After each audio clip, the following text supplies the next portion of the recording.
Welcome back to the channel. এতিয়া exam ওচৰ পাইছে গতিকে আপোনালোকে যিমান পাৰে এমসিকিউ প্ৰেক্টিছ কৰাত গুৰুত্ব দিয়ক।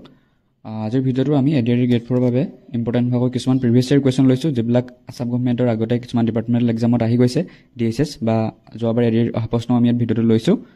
সো আহক ভিডিঅ'টো ষ্টাৰ্ট কৰো। The very first question of the video is who is responsible for national highway?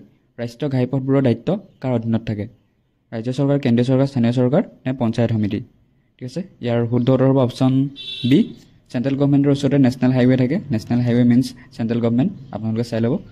এতিয়া পিছৰ প্ৰশ্নলৈ আহিছোঁ। ইন হুইচ ডে আসাম দিৱস ইজ চেলিব্ৰেটেড? কোন তাৰিখে অসম দিৱস উদযাপন কৰা হয়? এনেকুৱা ধৰণৰ প্ৰশ্নসমূহ আহিব অসমৰ লগত জড়িত থকা কিছুমান দিৱসবোৰৰ বিষয়ে আহিব, যেনেকৈ শিল্পী দিৱস হওক। ঠিক আছে, এনেকুৱা ধৰণৰ প্ৰশ্নবোৰ আহিব। এইবিলাকো আপোনালোকে চাই ল'ব, সৰুকেইটা নোট বনাই ল'ব, ইম্পৰ্টেণ্ট ডেট এণ্ড টাইম এইবোৰ। ঠিক আছে, অসম দিৱস 2 ডিচেম্বৰত পালন কৰা হয়।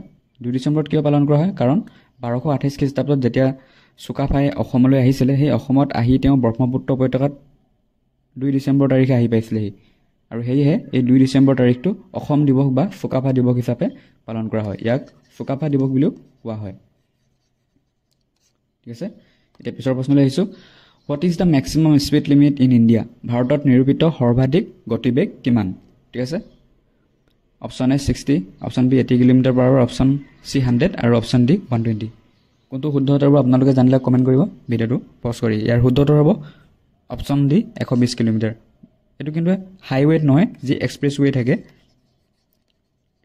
যি এক্সপ্ৰেছৱেবিলাক থাকে সেই তাতে মেক্সিমাম স্পীড 120 কিলোমিটাৰ ঘণ্টাত গাড়ী চলাব পাৰে বা বাইক ইত্যাদি এইবোৰ চলাব পাৰে। মেক্সিমাম স্পীড লিমিট ইণ্ডিয়াত 120 কিলোমিটাৰ/আৱাৰ। এতিয়া পিছৰ প্ৰশ্নলৈ আহিছোঁ। When was STC established in Assam? STCৰ ফুল ফৰ্মটো চাই লওক, সকলোৱে জানে চাগে, আছাম ষ্টেট ট্ৰেন্সপৰ্ট কৰ্পৰেশ্যন। তো STC কেতিয়া এষ্টাব্লিছ কৰা হৈছিলে? Option B 1970। ঠিক আছে, STCৰ লগটোৰ বিষয়ে সুধিব পাৰে যে লগটোৰ মাজত কেনেকুৱা ধৰণে আছে, তাৰ পৰা প্ৰশ্ন সোধা দেখা গৈছে, যেনেকৈ অসম সাহিত্য সভাত কি থাকে সেইটোও প্ৰশ্ন আহি গৈছে এক্সাম এটাত। চ' ইয়াত চাই লওক লগটোত কি আছে, ভিতৰত এটা গড়ৰ বিষয় আছে, গড় আঁকি থৈ দিয়া আছে। ঠিক আছে, আৰু ইয়াত লিখা আছে আছাম ষ্টেট ট্ৰেন্সপৰ্ট কৰ্পৰেশ্যন। অলপমান আপোনালোকে চাই ল'ব, এনেকুৱা ধৰণৰ প্ৰশ্নও দি দিয়ে কেতিয়াবা এক্সামত। What is the total length of national highways in Assam? অসমত সৰ্বমুঠ ৰাষ্ট্ৰীয় ঘাইপথৰ দৈৰ্ঘ্য কিমান? ইয়াৰ শুদ্ধ উত্তৰ হ'ব অপশ্যন বি 3900 কিলোমিটাৰ। ঠিক আছে, how many Ramsar site are there in Assam? অসমত কিমানখন ৰামচৰ স্থান আছে? এইটো সকলোৱে জানিব লাগে, এইটো এক্সামিনাৰৰ খুব ফেভৰেট কুৱেশ্যন হয়, এইটো এক্সামত আহে। তো ইয়াৰ শুদ্ধ উত্তৰ হ'ব অপশ্যন চি। অসমত বৰ্তমান এখনেই ৰামচৰ ছাইট আছে, আৰু সেইখন হৈছে দীপৰ বিল। আৰু দীপৰ বিলক কেতিয়া ৰামচৰ ছাইট হিচাপে ঘোষণা কৰা হৈছিলে? 2002 চনত। ঠিক আছে, ৰামচৰ ছাইট মানে কি, যে ই আন্তঃৰাষ্ট্ৰীয়ভাৱে এক ইণ্টাৰনেশ্যনেলি এক গুৰুত্বপূৰ্ণ জৈৱ বৈচিত্ৰ্যপূৰ্ণ অঞ্চল। এতিয়া পিছৰ প্ৰশ্নলৈ আহিছোঁ। In which year did the NHDP means national highways development project start? ঠিক আছে, NHDP কেতিয়া ষ্টাৰ্ট কৰা হৈছিলে? অপশ্যন বি হ'ব শুদ্ধ উত্তৰ 1998। এই NHDPৰ আণ্ডাৰতেই নেশ্যনেল হাইৱেজ ডেভেলপমেণ্ট প্ৰজেক্ট, ইয়াৰ আণ্ডাৰতেই কি কৰা হৈছিলে যে ভাৰতৰ যিবিলাক নেশ্যনেল হাইৱে আছিলে সেইবিলাকক আন্তৰ্জাতিক মানদণ্ড সম্পূৰ্ণভাৱে ইয়াক গঢ়ি তোলা হৈছিলে। সেই উদ্দেশ্যেৰে 1998 চনত এই প্ৰজেক্টটো আৰম্ভ কৰা হৈছিলে। ইয়াৰ বিষয়ে প্ৰশ্ন আহিব পাৰে। Which is the longest national highway in India? ভাৰতৰ সৰ্বাধিক দৈৰ্ঘ্যৰ ৰাষ্ট্ৰীয় ঘাইপথ কোনটো? ঠিক আছে, নেশ্যনেল হাইৱে 1 হয়, নেশ্যনেল হাইৱে 27 নে এইকেইটা হয়? আপোনালোকে কমেণ্ট কৰিব। ইয়াৰ শুদ্ধ উত্তৰ হ'ব option C, national highway 44 is the longest national highway in India. ঠিক আছে, আৰু এই নেশ্যনেল হাইৱেটো ক'ৰ পৰা ষ্টাৰ্ট হৈছে? জম্মু কাশ্মীৰৰ শ্ৰীনগৰৰ পৰা হৈছে। এইটো প্ৰশ্ন সুধি দিব পাৰে। আপোনালোকক কনফিউজ লগাবলৈ কি দিব, গুজৰাটৰ পৰা অৰুণাচল প্ৰদেশলৈ দি দিব পাৰে, কিন্তু সেইটো নহয়। জম্মু কাশ্মীৰৰ শ্ৰীনগৰৰ পৰা যি তামিলনাডুৰ, এই তামিলনাডুৰ কন্যাকুমাৰীলৈকে, যি ভাৰতৰ একেবাৰে চাউথাৰ্ণ মষ্ট পইণ্ট মেইনলেণ্ড ইণ্ডিয়াৰ, তাৰ কন্যাকুমাৰীলৈকে এই ৰাষ্ট্ৰীয় ঘাইপথটো আছে, আৰু ইয়াৰ লেংথটো প্ৰায় 4118। এইটো এপ্ৰক্সিমেট কিমান কিলোমিটাৰ? এতিয়া পিছৰ আমি আটাইতকৈ সৰু ৰাষ্ট্ৰীয় ঘাইপথটো চাই লওঁ, যে ডাঙৰটো কথা একেবাৰে দীঘলটো কথা গম পালোঁ, 44 নেশ্যনেল হাইৱে, আৰু সৰুটো হৈছে নেশ্যনেল হাইৱে 118। ঠিক আছে, আৰু ই কোনখন ষ্টেটত অৱস্থিত? ঝাৰখণ্ডত অৱস্থিত। ঠিক আছে, ঝাৰখণ্ডত অৱস্থিত, আৰু ঝাৰখণ্ডৰ আচানবানী আৰু জামছেদপুৰ এই দুইখন চহৰক লগ কৰিছে। আৰু ৰাষ্ট্ৰীয় ঘাইপথটোৰ দৈৰ্ঘ্য কিমান মাত্ৰ 5 কিলোমিটাৰ সেয়ে ই ভাৰতৰ আটাইতকৈ চুটি ৰাষ্ট্ৰীয় ঘাইপথ আৰু ইয়াতে মই আপোনালোকক এটা কৈ যাওঁ ফেক্ট এটা যে ঝাৰখণ্ডক কি বুলি কোৱা হয় ঝাৰখণ্ডক ষ্টিল চিটি অফ ইণ্ডিয়া বুলিও কোৱা হয় ঠিক আছে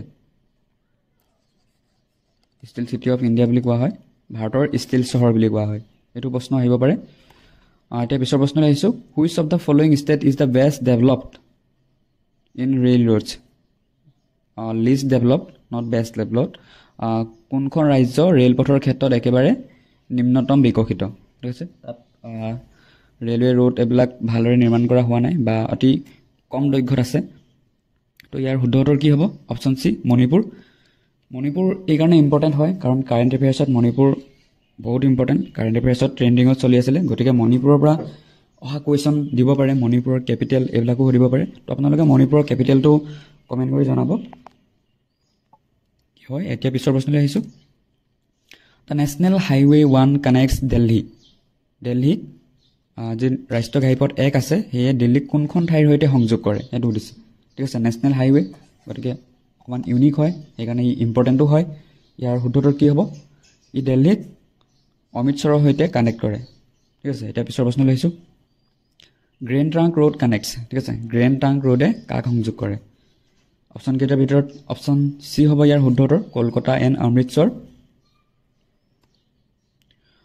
which place is said to be the Manchester of south India কোনখন ঠাইক দক্ষিণ ভাৰতৰ মানচেষ্টাৰ বুলি কোৱা হয় যোৱাকালি যিটো ভিডিঅ' দিছিলোঁ সেই ভিডিঅ'টোত আমি মানচেষ্টাৰ অফ ইণ্ডিয়া সুধিছিলোঁ আৰু সেইটো সকলোৱে পাৰিছিলে কি আছিলে আনচাৰটো আহমেদাবাদ আছিলে আৰু এতিয়া আমাক কি সুধিছে মানচেষ্টাৰ অফ চাউথ ইণ্ডিয়া ইয়াৰ শুদ্ধ উত্তৰ হ'ব অপশ্যন এ কইম্বটৰে আৰু এই কোনখন ৰাজ্যত আছে তামিলনাডুত আছে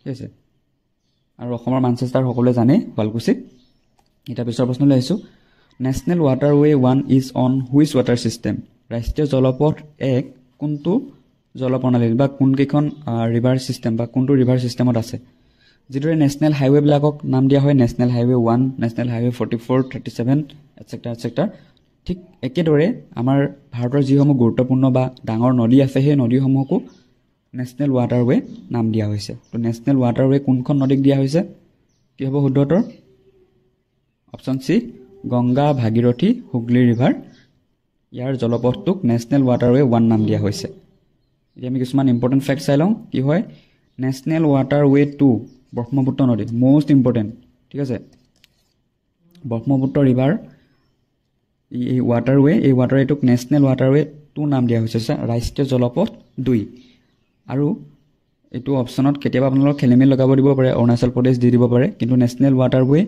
1টো ক'ৰ পৰা হয় ধুবুৰী টু শদিয়া ঠিক আছে আৰু এটা ইম্পৰ্টেণ্ট অসমত টোটেল 2টা নেশ্যনেল ৱাটাৰৱে আছে ব্ৰহ্মপুত্ৰ ৰিভাৰ আৰু বৰাক ৰিভাৰ ঠিক আছে বৰাক ৰিভাৰ নেশ্যনেল ৱাটাৰৱে 16 এইটো মনত ৰাখিব আৰু বৰাক ৰিভাৰখন ক'ৰ পৰা উৎপত্তি হৈছে মণিপুৰৰ পাহাৰৰ পৰা ঠিক আছে এতিয়া পিছৰ প্ৰশ্নলৈ আহিছোঁ which of the following city has the largest number of registered vehicles নিম্নলিখিত কোনখন চহৰত সৰ্বাধিক সংখ্যক পঞ্জীয়নভুক্ত বাহন আছে এইটো অলপমান কমন চেঞ্চ লগালে পাৰিব শুদ্ধ উত্তৰ কি হ'ব অপশ্যন চি দিল্লী ভাৰতৰ আটাইতকৈ মষ্ট পপুলেটেড ষ্টেট তাৰ ডেঞ্চিটি আটাইতকৈ বেছি ভাৰতৰ আন চহৰসমূহৰ ক্ষেত্ৰত গতিকে দিল্লীতে আটাইতকৈ বেছি পঞ্জীয়নভুক্ত বা ৰেজিষ্টাৰ্ড ভেহিকেলছ আছে এতিয়া পিছৰ প্ৰশ্নলৈ আহিছোঁ the highest dam from the following in India is ভাৰতৰ সৰ্বোচ্চ বান্ধটো যিটো বান্ধৰ উচ্চতা আটাইতকৈ বেছি সেই বান্ধটোৰ নাম সুধিছে ঠিক আছে ইয়াৰ শুদ্ধ উত্তৰ হ'ব অপশ্যন চি তেহৰী বান্ধ আৰু তেহৰী বান্ধ ক'ত অৱস্থিত উত্তৰাখণ্ডত অৱস্থিত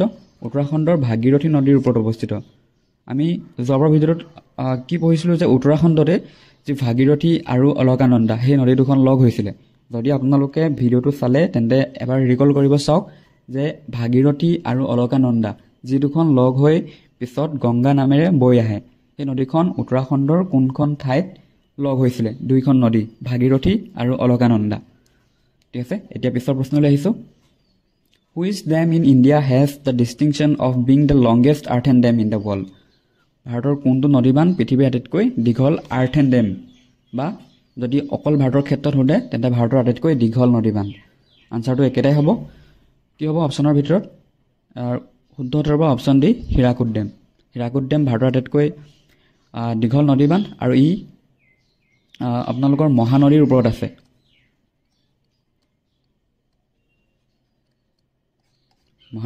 আছে আৰু ই উৰিষ্যাত অৱস্থিত এতিয়া পিছৰ প্ৰশ্নলৈ আহিছোঁ চালক হীৰাকুদ বান্ধ উৰিষ্যাৰ মহানদী নদীৰ ওপৰত অৱস্থিত এতিয়া আমি পিছৰ প্ৰশ্নলৈ আহিছোঁ in which one of the following places is the headquarters of north eastern railway located এইটো যোৱাবাৰ এৰিয়াত আহি গৈছে গ্ৰেড 4ত যে উত্তৰ পূব ৰেলৱেৰ হেডকোৱাৰ্টাৰ ক'ত অৱস্থিত অপশ্যন গুৱাহাটীটো শুদ্ধ উত্তৰ হ'ব গুৱাহাটীৰ যে মালিগাঁও ঠিক আছে এই মালিগাঁৱতে আমাৰ নৰ্থ ইষ্টাৰ্ণ ফ্ৰণ্টিয়াৰ যোনটো ৰেলৱে হেডকোৱাৰ্টাৰ সেইটো তাতে আছে আৰু গুৱাহাটী নিদিয়া অপশ্যনত মালিগাঁও দিব পাৰে এতিয়া পিছৰ অপশ্যনলৈ আহিছোঁ which one of the following railway Jones has the maximum root length in kilometres অৰ্থাৎ নিম্নলিখিত কোনটো ৰেলৱে জোনত সৰ্বাধিক দৈৰ্ঘ্যৰ কিলোমিটাৰত ৰেলপথ আছে ঠিক আছে আমাৰ ভাৰতত টোটেল 19টা ৰেলৱে জোন আছে তাৰে ভিতৰত আটাইতকৈ দীঘল ৰেলৱে জোন কোনটো ইয়াৰ শুদ্ধ উত্তৰ হ'ব অপশ্যন এ নৰ্থাৰ্ণ ৰেলৱেজ এতিয়া পিছৰ প্ৰশ্নলৈ আহিছোঁ which seas are join by চুৱেজ কেনেল অৰ্থাৎ চুৱেজ খালে কোন দুখন সাগৰক সংযুক্ত কৰিছে শুদ্ধ উত্তৰ কি হ'ব অপশ্যন কেইটাৰ ভিতৰত অপশ্যন ডি শুদ্ধ উত্তৰ হ'ব মেডিটেৰিয়ান চি আৰু ৰেড চি অৰ্থাৎ ভূমধ্য সাগৰ আৰু লোহিত সাগৰক চুৱেজ খালে সংযোগ কৰিছে তো আপোনালোকে কমেণ্টত জনাব যি পক প্ৰণালী আছে ঠিক আছে ষ্ট্ৰেইট আৰু চেনেল এইবিলাকৰ ভিতৰত আপোনালোকৰ প্ৰশ্ন সুধিবই 15 ছেপ্টেম্বৰ এডিয়াৰটো আহিছিলে যে বেৰিং ষ্টেটটোৱে কোন দুখন দেশক ছেপাৰেট কৰে ঠিক আছে এইটো আছিলে আমেৰিকা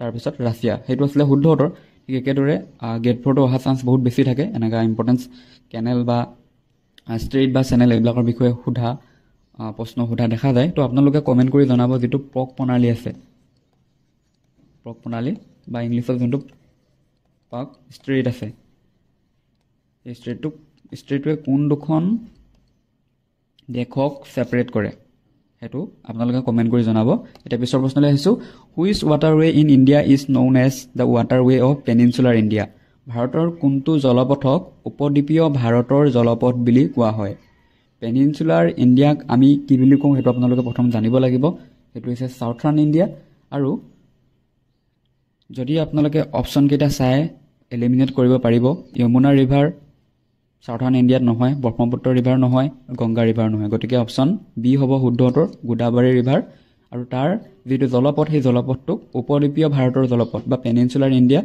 বা ৱাটাৰৱে অফ পেনিনচুলাৰ ইণ্ডিয়া বুলি কোৱা হয় আৰু গোদাবৰীক লৈ আৰু কি প্ৰশ্ন সুধিব পাৰে যে ভাৰতৰ দ্বিতীয় বৃহত্তম নদীখনৰ বিষয়ে সুধিলে গোদাবৰী ৰিভাৰ হ'ব আৰু গোদাবৰী ৰিভাৰক বৃদ্ধ গংগা বুলিও কোৱা হয় আৰু দক্ষিণ ভাৰতৰ আটাইতকৈ ডাঙৰ নদী ঠিক আছে আজিৰ ভিডিঅ'টোৰ প্ৰশ্ন ইমানেই আছিলে যদি আপোনালোকে ভিডিঅ'টো চাই উপকৃত হৈছিল ভাবে তেন্তে চেনেলটো ছাবস্ক্ৰাইব কৰি দিব আৰু যদি ভিডিঅ'টোৰ আপোনালোকক PDF নোটছ লাগে তেন্তে ডেছক্ৰিপশ্যনত থকা টেলিগ্ৰাম লিংকটোত যাব আৰু তাতে গৈ আমাৰ চেনেলটো জইন কৰি ল'ব আৰু এই ভিডিঅ'টোৰ PDF নোটছ আপোনালোকে তাতে পাই যাব ঠিক আছে আজিৰ ভিডিঅ'টো ইমানেই আছিলে আমি পুনৰ এটা নতুন ভিডিঅ'ত লগ পাম ধন্যবাদ